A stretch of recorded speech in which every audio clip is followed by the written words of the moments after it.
तारा बाबा की कुटिया में दो शिवलिंग का दर्शन होता है आपको। एक तारा बाबा जी की कुटिया के अंदर जो शिवलिंग विराजमान है वो पारद का शिव, दूसरा जो शिवलिंग शंकर भगवान के मंदिर के अंदर विराजमान है वो नर्मदेश्वर शिवलिंग है। दो शिवलिंग का दर्शन, एक पारद का एक नर्मदा जी का। जैसे सीहोर कुबरेश्वर धाम से लाया हुआ कंकर और रुद्राक्ष औषधि का कार्य करता है। औषधि,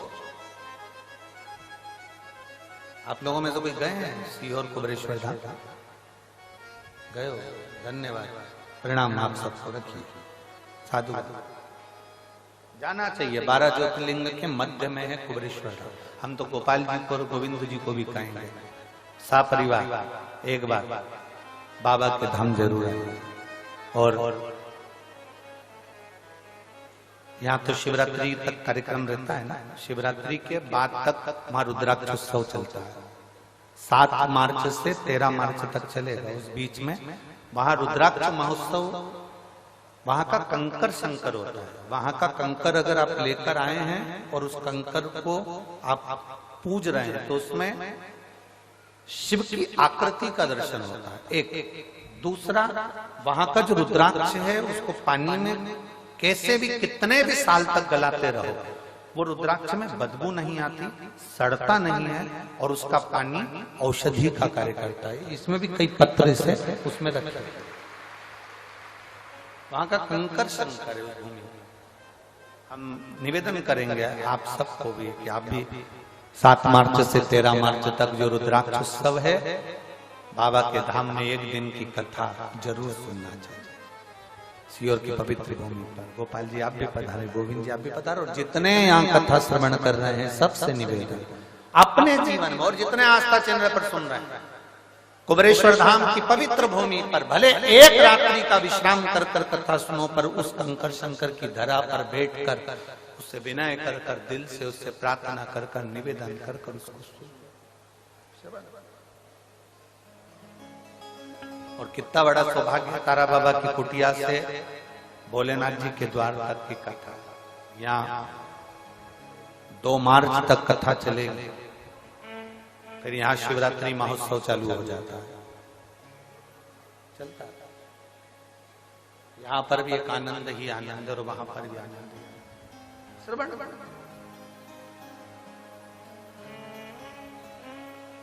जो सीहोर के नजदीक के हैं, जो सीहोर के पवित्र भूमि के नजदीक के, हम उनसे तो कहेंगे कि तुमको मौका नहीं लगता, साल भर इंतजार करते हैं वो लोग, क्योंकि कथाएं सब दूर दूर होती है, सीहोर के आसपास के भक्तों को सुनने को नहीं मिलती। छोड़ना नहीं, कुबरेश्वर धाम की पवित्र भूमि पर बैठकर बाबा की कथा का रस तत्व ग्रहण। बेलपत्र को पहचानो। किसी के कहने पर यह नहीं कि उसने कह दिया कि 1.25 लाख बेलपत्र चढ़ाओ तो हम 1.25 लाख चढ़ा रहे हैं। किसी ने कह दिया 1.25 लाख बेलपत्र लाने से पहले मेरा एक निवेदन है, जो 1.25 लाख बेलपत्र चढ़ाने का संकल्प लेते हैं उनसे निवेदन है, क्या आपने 1.25 लाख वृक्ष लगाए बेलपत्र के, तब तो आप चढ़ाने के हकदार हो गए। मालूम पड़े बेलपत्र तोड़ कर लिया और समर्पित कर दिया तो उसका सुख नहीं है। 1.25 लाख, आज तारा बाबा की कुटिया में इतने सारे पेड़ लगाए गए, पौधे लगाए गए, वृक्षारोपण किया गया, कोई आया उसको तोड़ दे, उसको उखाड़ कर ले जाए, अच्छा लगेगा क्या अपने को? नहीं। तुमने लगाया कितना, तुमने दिया कितना, तुमने करा कितना? बाबा की कुटिया में आकर तुमने कभी एक वृक्ष लगाया? बाबा की कुटिया में आकर तुमने कभी बेल वृक्ष लगाया? बाबा की कुटिया में आकर तुमने कभी बेल का वृक्ष का आनंद पाया?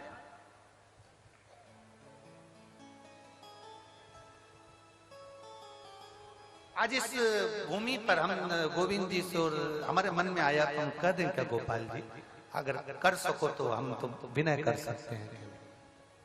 ऐसा हमारे शास्त्र कहते हैं, ये शिव पुराण में लिखा है, विद्येश्वर संहिता, जहां पर बेलपत्री के 51 वृक्ष होते हैं। उन वृक्ष की, जैसे कहते हैं ब्रज में वाटिका होती है, अशोक वाटिका होती है, वो वाटिका, हमारे यहाँ इसको बेल वाटिका कहते हैं।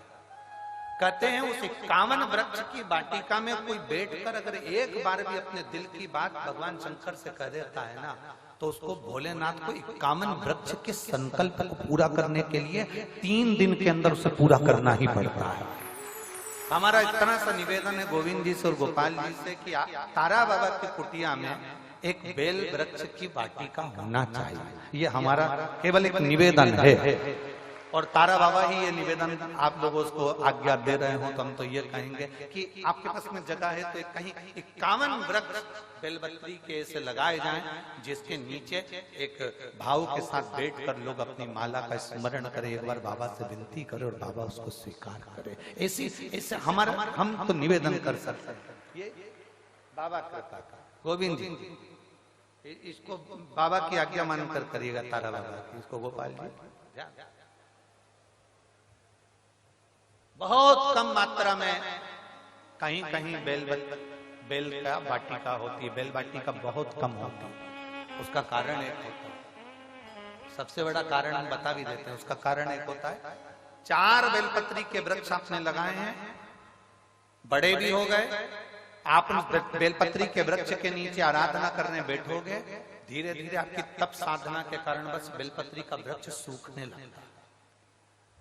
अनुभव करना, आप अगर शिव पुराण की कथा सुन रहे हो तो आपने अनुभव करा होगा, आपके मोहल्ले में, आपके नगर में, आपके क्षेत्र में बेलपत्री के जो वृक्ष होंगे, आप अगर उसकी आराधना करना चालू करोगे, पूजन करना चालू करोगे, उसकी आराधना करना चालू करोगे, तो धीरे धीरे वो बेलपत्री का वृक्ष आपके ताप को हरता है, आपके पाप को हरता है। उसके कारण बस बेलपत्री का वृक्ष धीरे धीरे सूख जाता है। लोग कहते गुरुजी हमने तो बेलपत्री का वृक्ष हमारे यहाँ हरा भरा था, सूख गया। उसका कारण क्या? उसका केवल एक कारण है कि वो व्यक्ति के पाप को हरता है, व्यक्ति के पाप को। और आपने अनुभव करा है, किसी ने देखा है इसे कि जो बेलपत्री का वृक्ष हरा भरा है और कुछ दिन में वो सूख जाता है। हम पूजन कर रहे थे, आराधना कर रहे थे, क्यों सूखा किसी को नहीं मालूम। उसका कारण केवल एक था कि जो जाता था उसके नीचे बैठकर अपने पाप को हनन करता था, पाप हर लेता था। बेलपत्री का वृक्ष ताप हर लेता था, उसके कष्ट हर लेता था, उसका ताप और पाप जब हरता है। और यही क्रम तुलसी के पौधे में भी होता है। जब हमारे घर में, हमारे घर के दरवाजे पर जो तुलसी का पौधा लगा हुआ होता है, तुलसी के पौधा हमारे घर के दरवाजे पर होता है, जब कोई भी दुख आने वाला होता है, कोई हरकत होती है, सबसे पहले तुलसी का पौधा सूख जाता है। वो तुलसी का पौधा जो क्यारे में है वो सूख जाता है। कई घर ऐसे हैं जहां तुलसी का पौधा बार बार लगाया जाता है, बार बार सूख जाता है, फिर लगाओ फिर सूख जाता है। कार्तिक महीने में लगाने का प्रयास करते हैं, फिर सूख जाता है, ना जाने का ऐसे सूख जाता है। लोग पूछते हैं गुरुजी तुलसी का पौधा सूख गया, तुलसी का पौधा सूख गया। उसका कारण केवल तुलसी ताप हरती है, तुलसी पाप हरती है। बेलपत्र ताप हरता है, बेलपत्र पाप। अब